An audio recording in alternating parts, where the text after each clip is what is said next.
오늘 우리에게 주시는 하나님의 말씀, 마태복음 11장 25절 말씀입니다.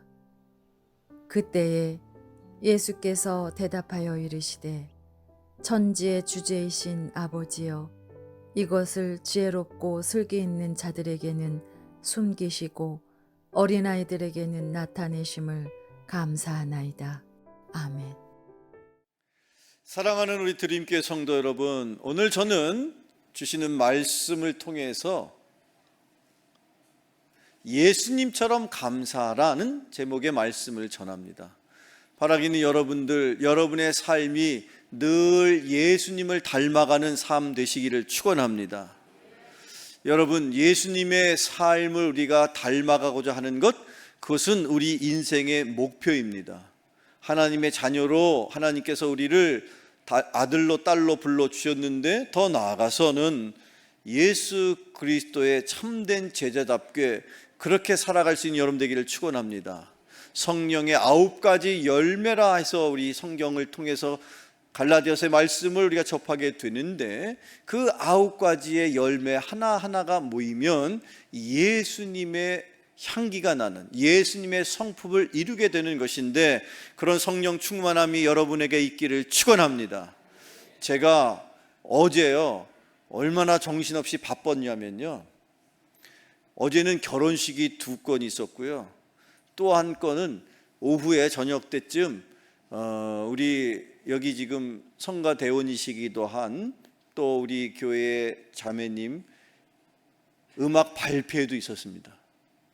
여기 지금 결혼식 수원에서, 그 수원 중에서도 가장 핫한, 가장 번화한 여기 지금 이마리 집사님 앉아 계시는데, 그 댁에 따님이 결혼을 하셨는데 아주 정말 은혜롭게 그 결혼식을 잘 치렀을 줄로 믿고 미리부터 감사하는 마음으로 오늘 점심을 쏩니다.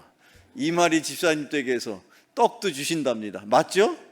이마리 집사님 한번 손 들어주세요. 네, 우리 다시 한번 축하합니다. 박수 한번 해주세요. 아마도 그동안 코로나 때문에 미뤄졌던 여러 가지 다양한 이 가정 내의 대소사들을 치르느냐고 요즘 토요일마다 제가 얼마나 정신이 없는지, 어제는 그래서 평택에서 한번 결혼식하고, 또 몇 시간 안에 또 수원에 가서 결혼식하고, 또 다시 평택에 와서 음악회 하고, 하여튼 참 감사합니다. 이 모든 게 다 우리의 영적인 가족 안에서 이루어지는 기쁜 일이고 감사한 일이고, 모든 것이 하나님의 은혜인 줄로 믿습니다. 자, 그런데 예수님께서 당시에 그때라고 표현되어 있는 여기 본문인 마태복음 11장에는 그 유명한 예수님의 주옥 같은 말씀이 기록되어 있죠. 그때에, 이 말씀을 주실 그때에 예수님이 어떤 말씀을 주셨느냐? 수고하고 무거운 짐진 자들아, 다 내게로 오라. 내가 너희를 쉬게 하리라. 주님 앞에 나온 저와 여러분, 여러분의 영적인 또 여러분의 삶의 그 어려움들을 주님 앞에 내려놓고 참된 안식을 누릴 수 있는 축복의 인생 살아시기를 축원합니다.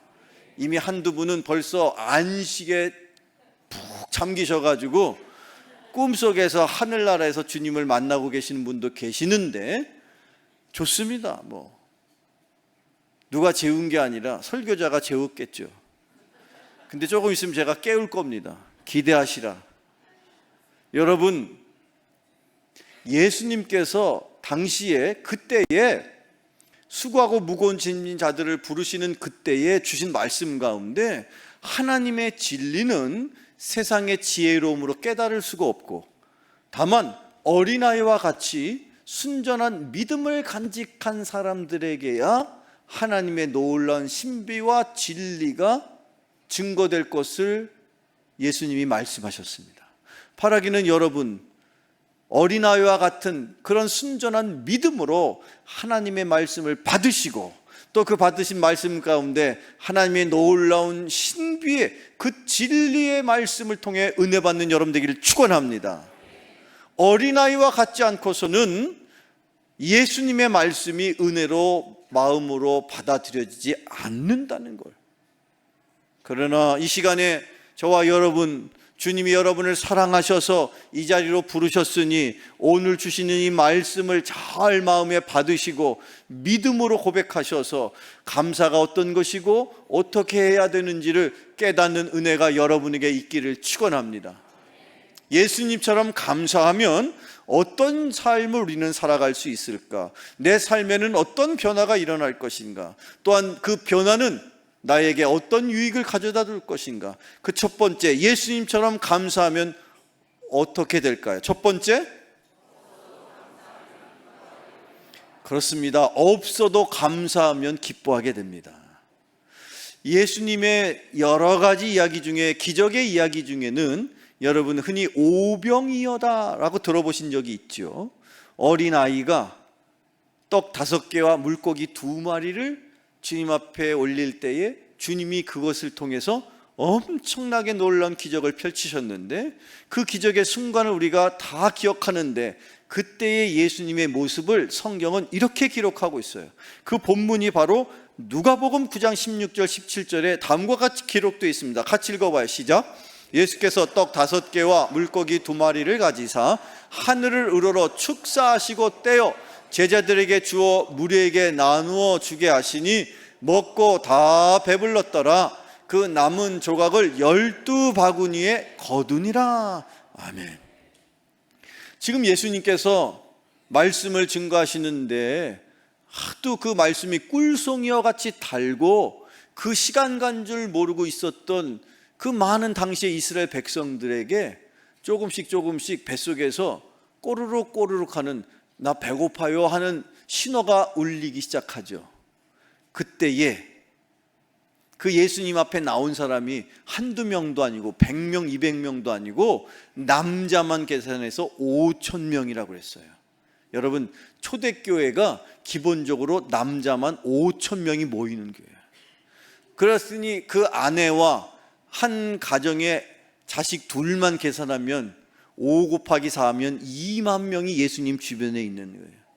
그런데 그때가 배고플 때인데 당장에 그 예수님 앞에 모여있는 그 어마어마한 무리에게 줄 먹을 게 있어요, 없어요? 없어요. 근데 어찌된 영문인지 그 많은 무리들 가운데 어린아이 하나가 자기가 도시락처럼, 아마도 엄마가 준비를 시켰겠죠. 준비해줘서 너 예수님 앞에 간다고 예수님 말씀 듣는 동안에 혹시 배고프면 요거 먹어도 돼 하면서 도시락을 준 거예요. 물고기 2마리 작은 거, 떡 5개 작은 거. 그런데 예수님의 말씀을 듣던 중에 어찌된 영문인지 그날따라 그 아이가 은혜를 받았겠죠. 물론 다들 은혜를 받았습니다. 그런데 주님 앞에 자기가 받은 은혜를 고백한 사람은 그 어린아이가 처음이었던 거죠. 그 어린아이가 예수님 앞에 예수님 이거요 하면서 예수님 앞에 내려놓았을 때에 예수님께서 그 어린아이의 도시락을 하늘 높이 치켜들고 많은 이스라엘 백성들 앞에서 하나님 앞에 감사하셨습니다. 그리고 그 이후에 일어난 일은 우리가 아는 것처럼 놀라운 기적의 역사가 일어나서 그 자리에 있었던 사람이 먹고도 남은 것이 12바구니에 찼다. 사랑하는 성도 여러분, 하나님의 기적은요, 예수님의 기적은요, 없을 때 일어나는 거예요. 여러분의 인생에 시간이 없고 돈이 없고 건강이 없고 여러분의 인생에 없는 것 투성이 같아요. 그런데 여러분 아멘도 없어요. 괜찮아. 그래도 하나님이 은혜 주시면, 여러분이 감사로 하나님 앞에 받은 은혜를 고백하게 되면 하나님께서 없는 중에 풍성한 은혜를 주실 줄로 믿습니다. 봐요, 지금 풍성하게 다 아멘 하잖아. 은혜를 주셨기 때문인 거예요. 그런데 그 은혜가 누구에게 주어지느냐? 감사하는 자에게. 예수님이 없는 중에도, 먹을 것이 없는 중에도 그 작은 떡과 물고기를 들어 감사할 때에 놀라운 기적의 역사가 일어났듯이, 여러분 없는 중에도 감사하면 여러분의 인생 풍성하게 됨을 믿으시기를 축원합니다. 성경을 읽어봐요. 계속해서 하박국 3장 17, 18절의 말씀입니다. 시작. 비록 무화과나무가 무성하지 못하며 포도나무에 열매가 없으며 감람나무에 소출이 없으며 밭에 먹을 것이 없으며 우리의 양이 없으며 외양간에 소가 없을지라도 나는 여호와로 말미암아 즐거하며 나의 구원의 하나님으로 말미암아 기뻐하리로다. 아멘. 사랑하는 성도 여러분, 여러분의 삶을 보면, 여러분의 환경을 보면, 여러분의 인생과 가정을, 여러분의 남편과 아내와 자식을 보면 감사할 것이 없죠. 내 외양간에 소출이 없어요. 무화과 나무에 열매가 없어요. 양이 없어요. 소가 없어요. 그럼에도 불구하고 내 남편 때문에 감사하는 것이 아닙니다. 내 아내 때문에, 내 자식들 때문에 감사하는 것이 아닙니다. 누구로 말미암아 감사하는 것입니까? 하나님으로 말미암아 감사하는 여러분들에게 축원합니다. 우리의 환경은 우리를 힘들게 하고 어렵게 합니다. 좌절케 합니다. 낙심케 합니다. 그러나 여러분, 그 환경에 지배를 받는 인생 되지 마시기를 바랍니다. 하박국 선지자는 비록 환경이 힘들고 어렵고 낙심투성이었지만 그는 환경에 지배받지 않았습니다. 그를 통치하시는 여호와 하나님을 바라보았기 때문에 비록 무화과 나무에 열매가 없고 소출이 없을지라도 나는 여호와 한 분으로 인하여 감사합니다라고 고백하였던 것입니다. 여러분의 인생의 진정한 감사는 무엇입니까? 없어도 감사할 때 하나님은 그 없는 인생에도 복을 내려주셔서 축복의 인생을 살게 되는 것입니다. 그런 인생을 살아가시기를 원하신다면, 비록 내가 가진 것이 작은 물고기고 작은 떡과 같아도 그것을 하나님 앞에 올릴 때에 하나님의 놀라운 기적의 역사가 여러분의 인생 가운데 임하기를 축원합니다. 기적의 인생 살아가시기를 축원합니다. 기적의 가정이 되시기를 축원합니다. 기적의 교회가 되기를 축원합니다. 생각해 보세요. 우리가 지금 교육관을 건축하고 있습니다. 돈 한 푼 한 푼이 얼마나 아쉽습니까? 그런데도 불구하고 우리가 무엇을 먼저 해야 합니까? 지난 시간들을 되돌아보면 여기 이 과일 하나하나에 못지않게 우리의 감사가 여기에 담겨 있다면 지금 말씀드린 것처럼 이 강대상이 차고도 넘칠 것인데 과연 우리가 그런 감사를 기억하고 있습니까? 내가 눈을 뜨는 것도 감사고, 들을 수 있는 귀가 있는 것도 감사고, 입으로 말할 수 있는 것도 감사고, 우리에게 감사가 아닌 것이 없는데 없어도 감사할 때에 풍성하게 됨을 믿으시기를 축원합니다. 두 번째, 또 예수님처럼 감사하면 어떻게 될까요? 두 번째로, 여러분의 인생에 슬픔이 없을 수가 없어요. 그러나 여러분 명심하십시오. 그 슬픔과 그 고난은 잠시 지나갈 뿐인 것이고, 바라기는 여러분에게 영원히 세상으로부터 빼앗기지 않는 영원한 기쁨이 임하기를 축원합니다. 슬픔은 잠시요, 하나님이 내 인생에 참다운 기쁨을 주시면 그 기쁨은 영원할 줄로 믿으시기를 축원합니다. 영원한 기쁨으로 지금 잠시 겪고 있는 고난과 슬픔과 역경을 극복할 수 있는 은혜가 있기를 축원합니다. 예수님께서 또 하나의 기적을 펼치시는 그 이야기, 여러분 성경 말씀 요한복음 11장에 죽은 나사로를 살리셨을 때의 이야기입니다. 예수님께서 사랑하는 친구가 있었습니다. 그의 이름이 나사로였습니다. 그런데 어찌된 영문인지 그가 시름시름 앓다가 죽게 되었습니다. 심지어 죽은 지 나흘이 며칠이 지났는지 이미 그 시체 주변에서 썩은 내가 진동하는 그때였습니다. 그때에 제자들과 슬피 울고 있는 마리아와 마르다, 나사로의 여동생들을 이끌고 그 나사로의 시체가 안치되어 있는 동굴 무덤 앞에 가시고, 그 무덤 앞에 큰 돌을 굴려서 그 무덤의 문을 열어놓도록 명하십니다. 그때의 장면이죠. 그때에 예수님이 어떻게 하셨습니까? 그때에도 세상 망하는 사람들이 그 죽음 앞에 슬퍼하고 있는 그 순간에도 예수님도 얼마나 슬프셨겠습니까? 그 예수님도 순간 슬픔을 못 이기시고 울었다라고 성경이 가르치고 있으니, 예수님조차도 그렇게 슬퍼하실 만큼의 그때 그 상황 속에서도 예수님은 과연 빼놓지 않고 하나님 앞에 감사하였습니다. 성경을 읽어봅시다. 요한복음의 말씀입니다. 같이 읽어봐요. 시작. 돌을 옮겨 놓으니 예수께서 눈을 들어 우러러보시고 이르시되 아버지여 내 말을 들으신 것을 감사하나이다. 아멘. 사랑하는 성도 여러분, 죽음 앞에서 슬픔의 상황 속에서라도 하나님 앞에 그 뜻이 있으니 하나님 앞에 감사하며 살기를 축원합니다. 그러면 여러분의 인생에도, 죽어가는 여러분의 인생과 가정에도 새롭게 하나님께서 은혜를 베푸시면 내 인생의 슬픔을 하나님께서 기쁨으로 바꿔 주실 줄로 믿습니다. 예수님께서 죽은 나사로를 향하여서 나사로야 일어나라 말했던 것처럼 여러분을 향하여 여러분의 인생의 슬픔이 변하여 기쁨이 되기를 축원합니다. 낙심이 변하여 희망이 될지어다. 여러분, 그런데요, 그 우리 마음속의 슬픔과 낙심이 여전히 머물러 있을 때라도, 힘들고 어려운 순간에라도 하나님 앞에 감사하면, 심지어 하나님은 죽었던 나사로를 살려주신 것처럼 여러분의 인생의 슬픔도 기쁨으로 바꿔 주십니다. 절망도 희망으로 바꿔 주십니다. 그런 인생을 살아가시려면 감사하시기를 축원합니다. 성경을 계속 읽어봅시다. 시편에 있는 말씀입니다. 다윗이 이렇게 고백합니다. 같이 읽어봐요. 시작. 주께서 나의 슬픔이 변하여 내게 춤이 되게 하시며 나의 베옷을 벗기고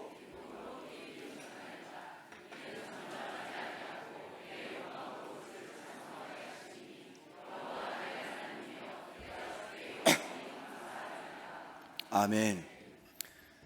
하도 소리를 질렀더니 다행히 감사해요.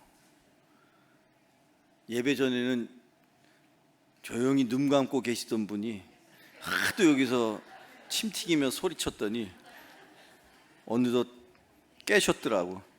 누군진 내가 말할 수 없어. 근데 내 눈에 분명히 보였거든. 사랑하는 성도 여러분, 우리 안의 슬픔, 내가 아무리 애쓰고 힘써도 그 슬픔을 내가 극복할 수가 없습니다. 다른 누가 내 마음에 있는 그 절실한 마음을 위로해 줄 수가 없습니다. 그러나 전능하신 하나님은, 여러분의 기도를 들으시는 하나님은 언제라도 여러분의 기도에 응답하실 전능하신 분인 것을 믿으시기를 축원합니다. 예수님께서 그 죽은 나사로의 시체를 바라보시면서 마음으로 하나님 앞에 감사하면서, 하나님 앞에 기도하면서 하나님께 그렇게 기도한 대로 응답된 것을 믿고 감사할 때에, 죽은 나사로가 살아나는 모습을 보할 때에 많은 주변 사람들의 슬픔이 변하여 기쁨이 된 것처럼, 여러분의 인생에 어떠한 슬픔이, 또 어떠한 사건이, 어떠한 일 때문에라도 여러분 실망하고 절망하셨다면 감사하십시오. 내 남편 때문에 힘들고 어려워도 그래도 감사하십시오. 나의 아내 때문에, 나의 자식 때문에 힘들고 어려워도 감사하십시오.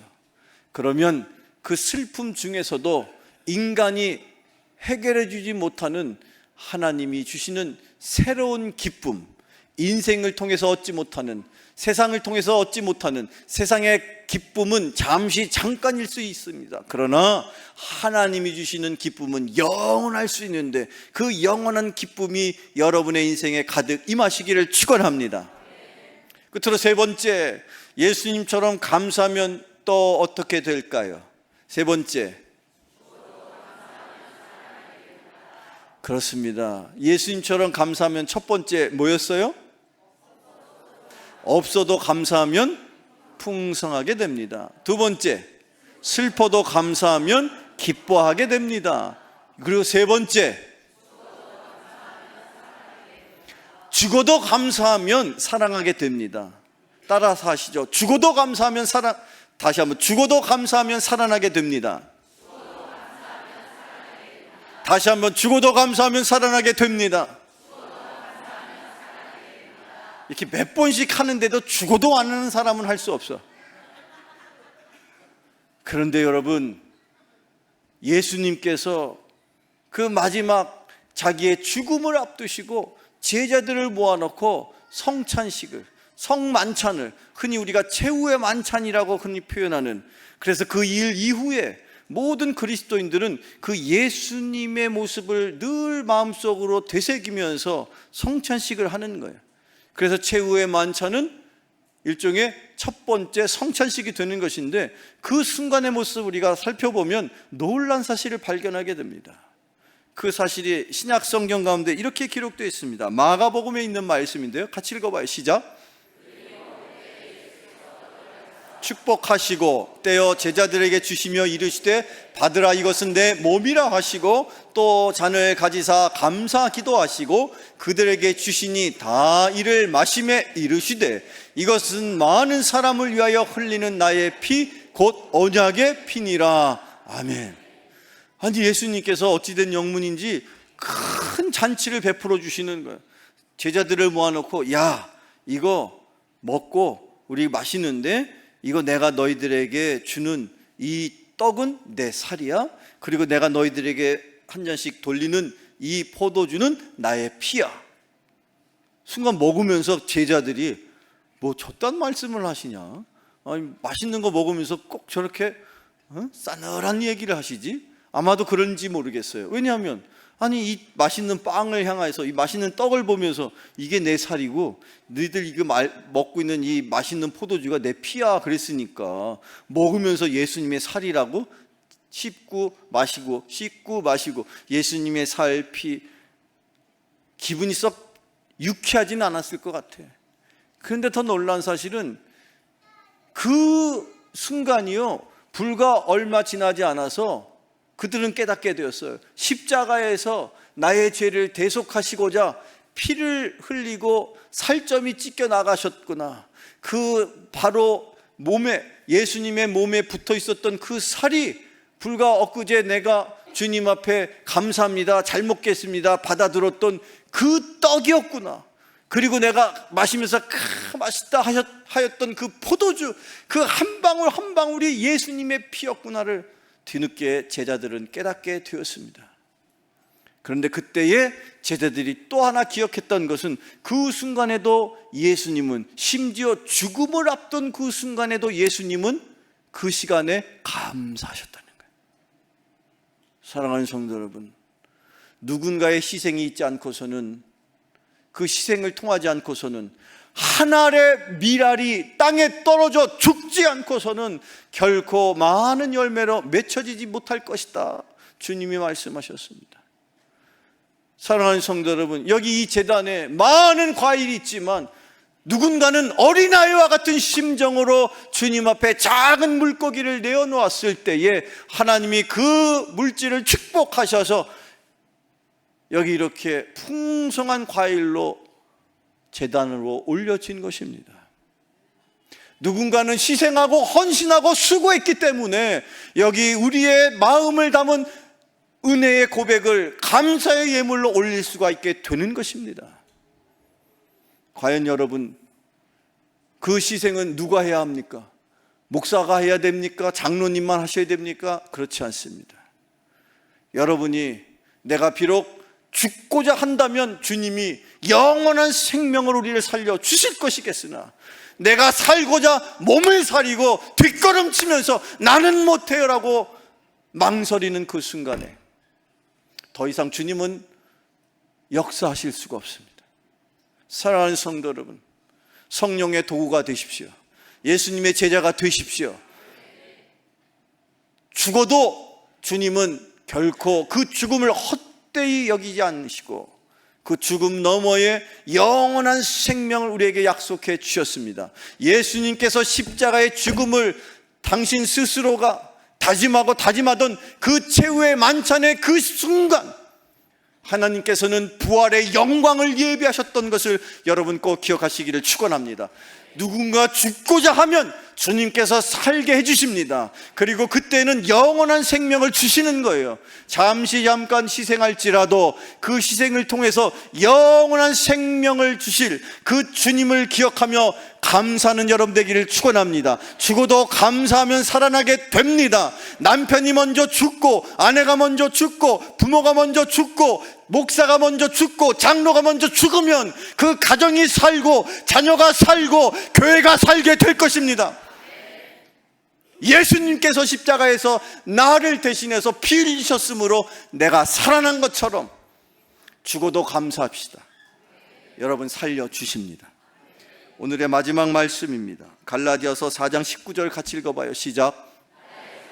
너희 속에 그리스도의 형상을 이루기까지 다시 너희를 위하여 해산하는 수고를 하노니. 아멘. 인생의 수고 중에 제일 힘든 수고가 무슨 수고냐? 해산하는 수고예요. 그것은요, 해산, 아기를 낳다가 잘못되면 큰일 나잖아요. 오늘 함께 예배드리는 우리 초등부를 담당하시는 행정 목사님이신 유동윤 목사님, 11월 17일 날 마리사 사모님께서 둘째를 출산할 예정으로 있어요. 제가 공개적으로 부탁드리는데 중보 기도해 주시기를 축원합니다. 어려운 그 임신의 모든 과정이 이제 끝에 마무리에 정말 아름다운 그런 새 생명으로 탄생되고, 심지어 사모님도 건강하실 수 있도록, 그렇게 여러분 중보 기도 다시 한번 기억하셔서 기도할 수 있는 여러분 되기를 축원합니다. 그렇게 누군가는 자기의 삶을 희생할 때에 새로운 생명을 하나님이 주시는 거예요.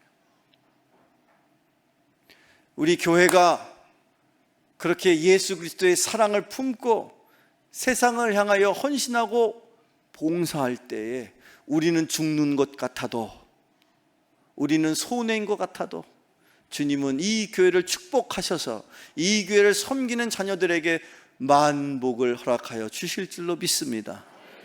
오늘 주신 이 말씀 꼭 기억하셔서 예수님처럼 감사함으로 여러분의 인생과 여러분의 가정과 우리가 섬기는 이 교회 가운데 놀라운 축복의 역사가, 오병이어의 기적이, 죽었던 나사로가 살아나는 기적의 역사가 여러분 가운데 일어나게 되기를 주님의 이름으로 축원합니다. 기도하겠습니다.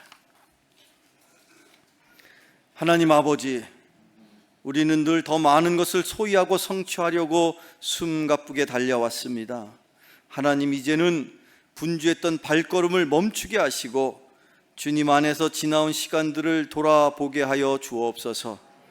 우리에게 꼭 필요한 모든 것을 이미 하나님께서 값없이 주셨음을 깨닫게 하시고 일상을 만족과 감사를 고백하며 살게 하여 주옵소서. 예수님의 이름으로 기도하옵나이다. 아멘.